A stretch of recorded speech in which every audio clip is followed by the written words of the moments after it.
안녕하세요. 황혼 한걸음입니다.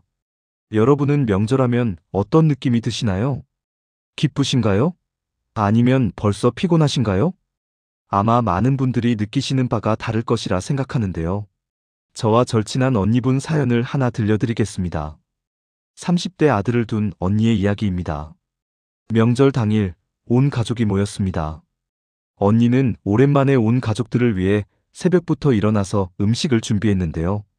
아침 8시부터 오후 2시까지 6시간 동안 주방에서 일을 했다 해요.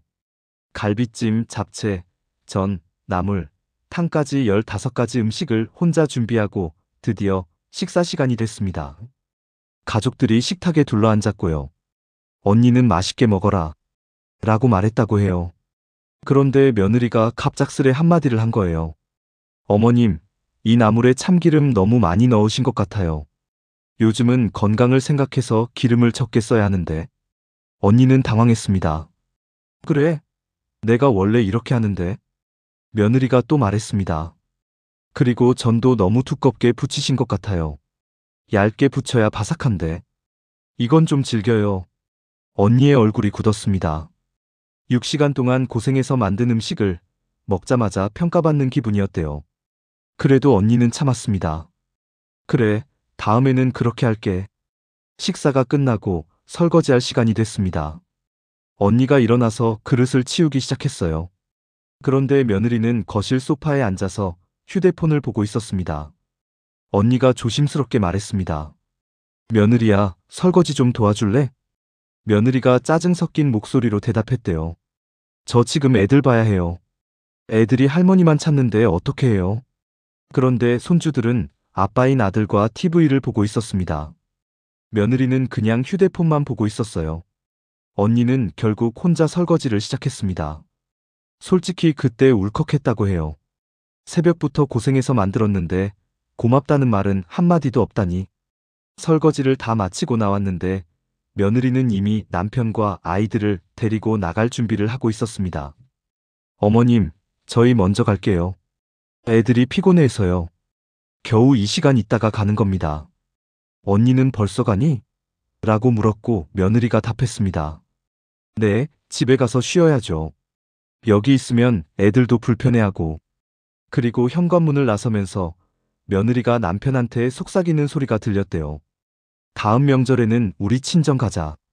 여기는 너무 불편해. 그렇게 현관문이 닫히자 언니는 그 자리에 주저앉아서 울었다고 해요. 집은 온통 어질러져 있었습니다. 음식은 절반도 안 먹고 남았습니다. 쓰레기는 여기저기 널려 있었습니다. 언니는 혼자 정리를 시작했습니다. 그러면서 생각했대요. 내가 왜 이렇게 고생하나? 명절이 이렇게 힘든 건데. 충격적이지 않으세요? 하지만 이게 현실입니다. 명절마다 이런 일이 수없이 벌어지고 있어요. 시어머니는 고생하고 며느리는 불평하고 결국 둘 다 불행합니다. 한 조사에 따르면 명절 후 일주일 동안 이혼 상담이 평소보다 30%나 증가한다고 하더라고요. 명절이 가족을 모으는 게 아니라 오히려 갈라놓는 겁니다. 왜 이렇게 됐을까요? 오늘은 명절이 왜 전쟁터가 되는지, 그리고 어떻게 하면 평화롭고 즐거운 명절을 보낼 수 있는지 자세히 말씀드려 보려고 합니다. 명절은 도대체 왜 이렇게 힘들까요? 먼저 이걸 이해하셔야 해요. 명절이 원래 이렇게 힘든 건 아니었습니다. 옛날에는 대가족이 함께 살았잖아요. 시어머니도 있고, 시누이도 있고, 며느리도 있고, 명절 준비를 함께 했습니다. 한 사람이 전부 하는 게 아니라 여럿이 나눠서 했어요. 그리고 명절이 끝나도 함께 치웠습니다. 부담이 분산됐던 거죠. 하지만 지금은 다르잖아요. 각자 따로 살고 명절에만 모입니다. 그럼 누가 준비할까요? 결국 한두 사람한테 부담이 집중되는 거예요. 대부분 시어머니입니다. 그리고 요즘은 며느리도, 사위도, 젊은 세대도 명절을 부담스러워합니다. 긴 연휴를 가족과 보내느니 차라리 여행 가고 싶어 하고요. 명절 음식 준비하느니 차라리 외식하고 싶어 합니다. 이런 생각의 차이가 갈등을 만드는 거예요. 시어머니는 명절은 가족이 모여야지라고 생각하는데 젊은 세대는 왜 꼭 모여야 해? 라고 생각하고요. 시어머니는 명절 음식은 집에서 만들어야지라고 생각하는데 젊은 세대는 사 먹으면 되지라고 생각합니다. 이 간극이 갈등을 만드는 거죠. 실제로 한 온라인 커뮤니티에서는 명절만 되면 이런 글들이 쏟아진대요. 명절에 시댁 가기 싫어요. 일만 시키고 고맙다는 말도 없어요. 시어머니가 음식을 너무 많이 해놔요. 다 못 먹는데 왜 저렇게 많이 할까요? 명절 끝나고 일주일 동안 집안 싸움했어요. 댓글에는 수백 개의 공감이 달립니다. 명절만 되면 스트레스야. 시댁 가는 거 정말 싫어. 차라리 일하는 게 나아. 이게 요즘 며느리들의 진짜 마음이에요. 제 지인분 중에 한 분이 계신데요. 이분이 겪은 일은 정말 듣고 나서 제가 며칠 동안 잠을 못 잤어요. 그분은 명절 일주일 전부터 준비를 시작하셨대요. 갈비찜, 잡채, 전, 나물, 탕, 과일, 후식까지.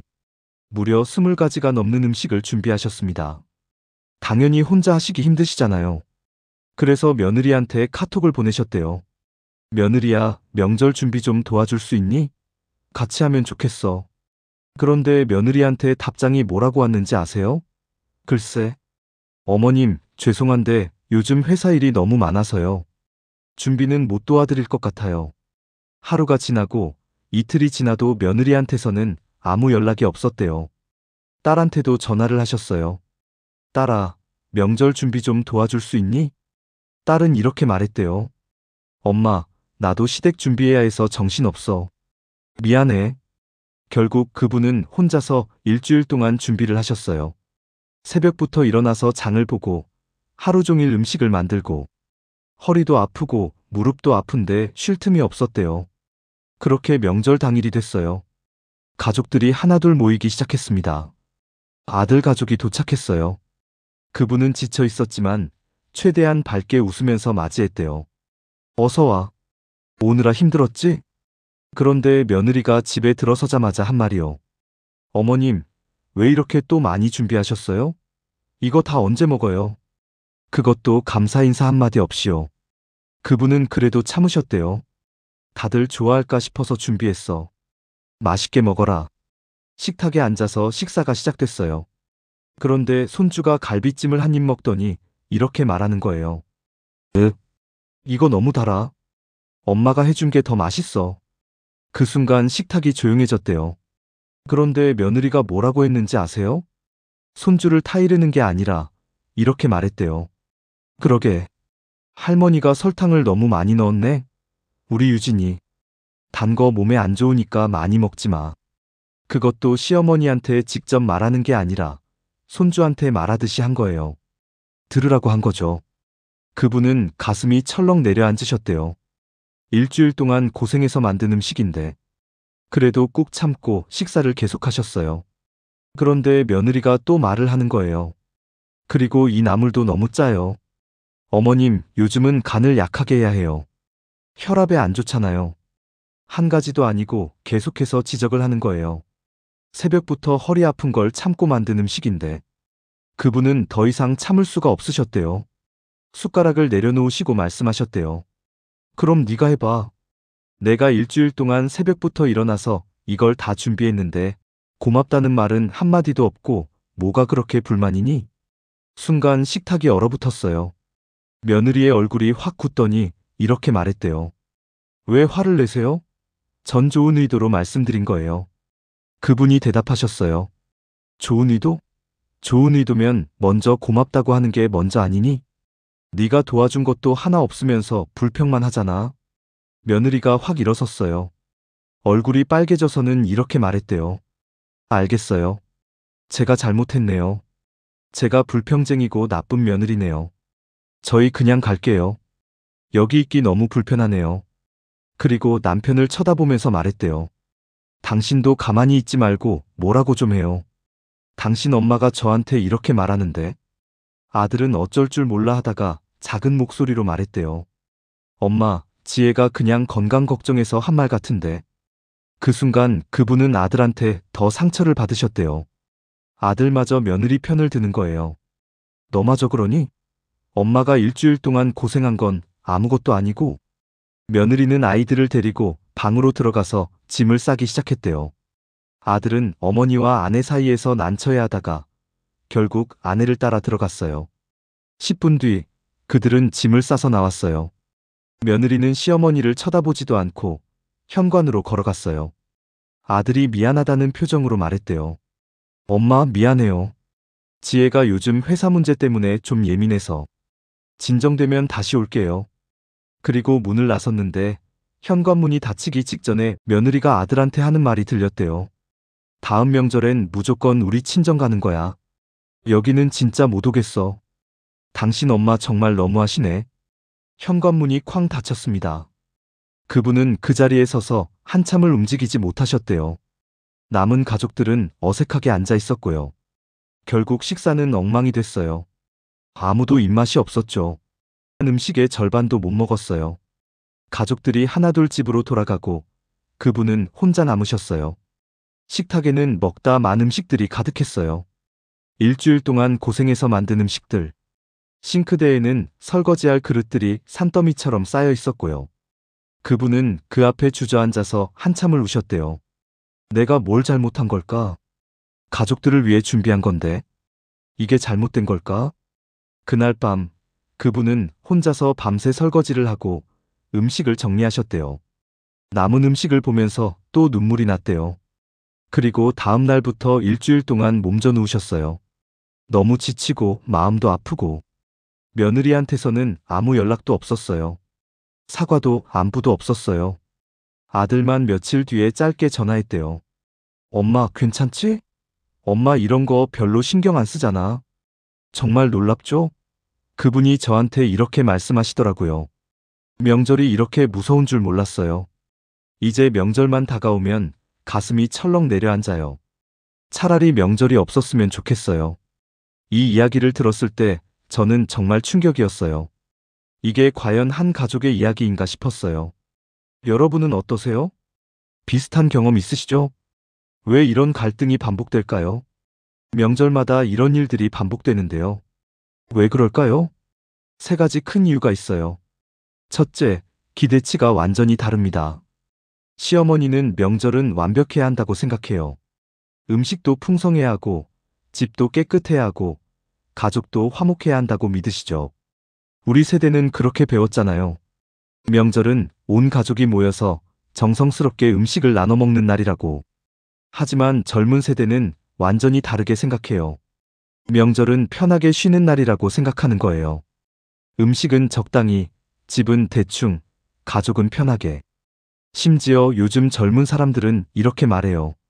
명절에 왜 꼭 모여야 해요? 각자 편하게 지내면 안 돼요? 이 기대치 차이가 엄청난 갈등을 만드는 거예요. 둘째, 역할이 전혀 정해져 있지 않습니다. 옛날에는 명확했어요. 시어머니가 음식을 준비하고, 며느리가 도와주고, 딸들도 함께하고, 각자 역할이 있었죠. 하지만 지금은 어떤가요? 누가 음식을 준비할까요? 누가 설거지를 할까요? 누가 청소를 할까요? 아무것도 정해지지 않았어요. 그러다 보니 결국 한 사람이 다 하게 되는 거예요. 대부분 시어머니죠. 그리고 다른 사람들은 뭐라고 생각하는지 아세요? 하고 싶은 사람이 알아서 하겠지. 원래 그런 거잖아. 이렇게 생각하는 거예요. 셋째, 소통이 전혀 안 됩니다. 이게 가장 큰 문제예요. 시어머니는 이렇게 생각하세요. 며느리면 당연히 알아서 도와줘야지. 내가 일일이 말해야 해? 하지만 며느리는 이렇게 생각해요. 시어머니가 부탁하시면 도와드리지. 말씀 안 하시면 괜찮으신 거 아니에요? 보이세요? 완전히 어긋나 있어요. 시어머니는 말 안 해도 알아야 한다고 생각하시고, 며느리는 말씀하셔야 안다고 생각하는 거예요. 이렇게 소통이 안 되니까 오해가 쌓이고 쌓이는 거죠. 그럼 이제 어떻게 해야 할까요? 진짜 해결책을 말씀드릴게요. 가장 중요한 건요. 명절에는 잘해야 한다는 생각을 과감하게 버리세요. 음식이 조금 부족해도 괜찮아요. 집이 어질러져도 괜찮아요. 가족들이 몇 안 와도 괜찮아요. 우리 때는 잘하지 못하면 시어머니께 혼났지만 이제는 아니잖아요. 혼자 잘하려고 하면 지쳐요. 지치면 짜증이 나요. 짜증이 나면 가족한테 화를 내게 돼요. 그럼 명절이 완전히 망가지는 거예요. 잘 못하더라도 편안한 명절이 훨씬 나아요. 제가 아는 한 분이 계세요. 이분은 몇 년 전까지만 해도 명절이 정말 고통이었대요.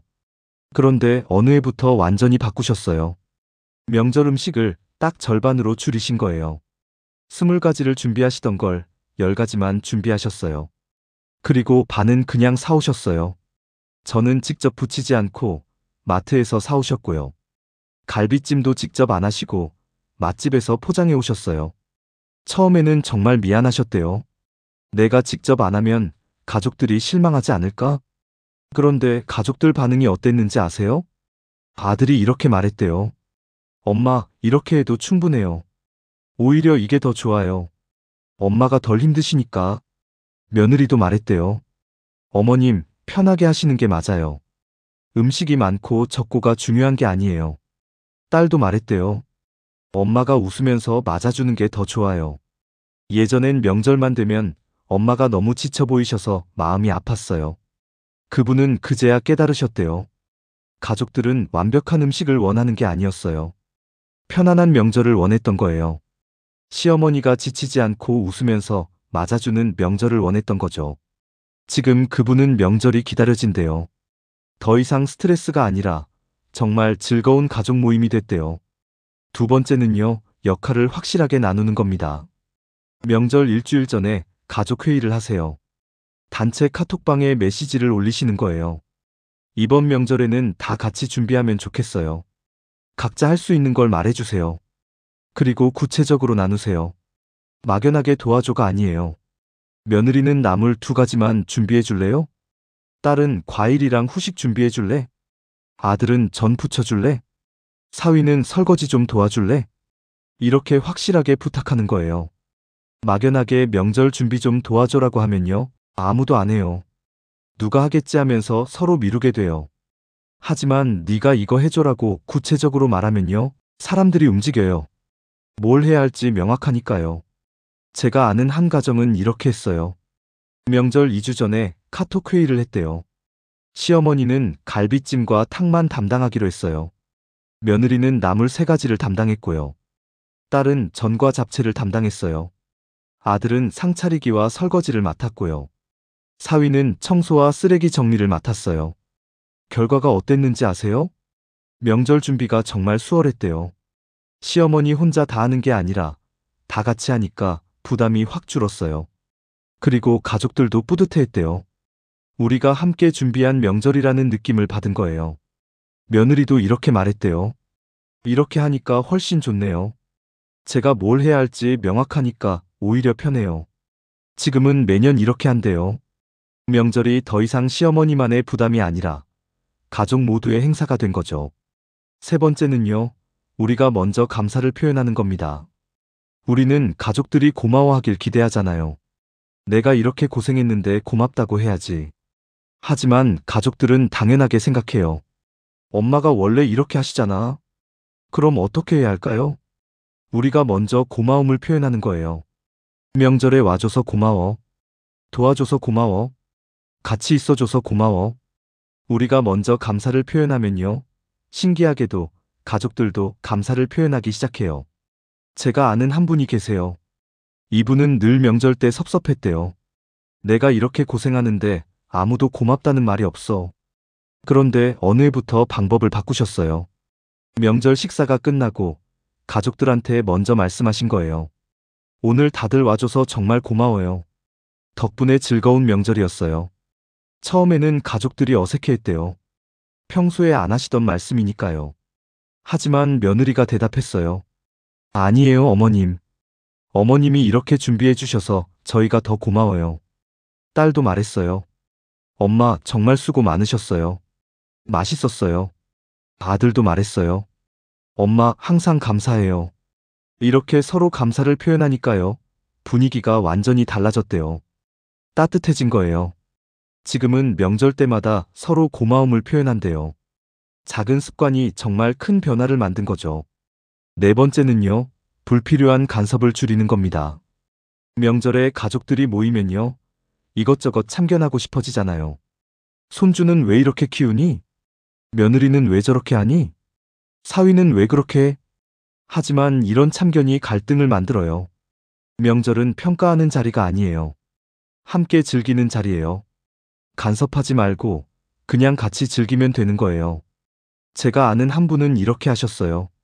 명절에 며느리가 손주를 돌보는 방식이 마음에 안 들었대요. 손주가 바닥에서 놀고 있는데 며느리는 소파에 앉아서 휴대폰만 보고 있었어요. 예전 같으면 며느리야, 애 좀 봐라. 바닥에서 그렇게 놀면 어떡하니라고 말씀하셨을 거래요. 하지만 이번에는 참으셨대요.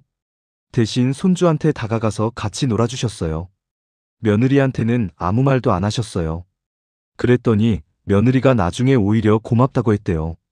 어머님, 애 봐주셔서 감사해요. 덕분에 좀 쉬었어요. 요즘 육아가 정말 힘들거든요. 그분은 깨달으셨대요.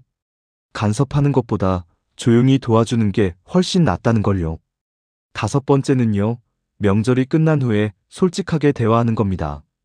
명절이 끝나면 가족들한테 물어보세요. 이번 명절은 어땠어? 불편한 건 없었어? 다음 명절에는 어떻게 하면 좋을까? 이렇게 대화를 나누면요, 다음 명절이 훨씬 더 좋아져요. 제가 아는 한 분은 이렇게 하셨어요. 명절이 끝나고 며느리한테 전화를 하신 거예요. 며느리야, 이번 명절은 어땠어? 불편한 거 있었어? 며느리가 조심스럽게 대답했대요. 어머님, 사실 말씀드려도 될까요? 그럼 편하게 말해봐. 사실 음식이 너무 많아서 좀 부담스러웠어요. 다 못 먹고 버리게 돼서 죄송했거든요. 그리고 어머님이 혼자 다 준비하시는 게 너무 안쓰러웠어요. 그분은 화내지 않고 들어주셨대요. 그랬구나. 다음에는 음식을 줄일게. 그리고 너도 미리 말해줘. 같이 준비하자. 솔직하게 말해줘서 오히려 고마워. 며느리는 정말 안도했대요. 어머님, 말씀드려도 괜찮을까 걱정했는데 이렇게 들어주셔서 감사해요. 이렇게 대화를 나누니까요, 다음 명절은 정말 편했대요. 서로 솔직하게 이야기하니까 오해가 쌓이지 않는 거예요. 맞아요. 명절은 가족이 모이는 소중한 시간이에요. 하지만 잘못하면 스트레스와 갈등의 시간이 되기도 하죠. 오늘 배운 것들을 꼭 기억하세요. 첫째, 잘하지 못해도 됩니다. 둘째, 역할을 명확하게 나누세요. 셋째, 먼저 감사를 표현하세요. 넷째, 불필요한 간섭을 줄이세요. 다섯째, 명절 후에 대화하세요. 이것만 지키면요, 명절이 전쟁이 아니라 평화가 됩니다. 70대 오여사님은 이렇게 말씀하셨어요. 명절은 제가 가족들한테 뭔가를 보여주는 자리가 아니에요. 가족들이 서로 사랑을 확인하는 자리예요. 제가 완벽할 필요가 없어요. 그냥 함께 있는 것만으로도 충분해요. 정말 맞는 말씀이에요. 명절은 완벽한 음식, 완벽한 집, 완벽한 시어머니를 보여주는 자리가 아니에요. 가족이 편하게 모여서 서로 사랑을 나누는 자리예요. 이번 명절은 완벽하지 않아도 괜찮아요. 그냥 편안하게 가족과 함께 즐기세요. 그게 가장 아름다운 명절이에요. 여러분 가정에 평화와 행복이 가득하길 바랍니다. 시청해주셔서 감사합니다.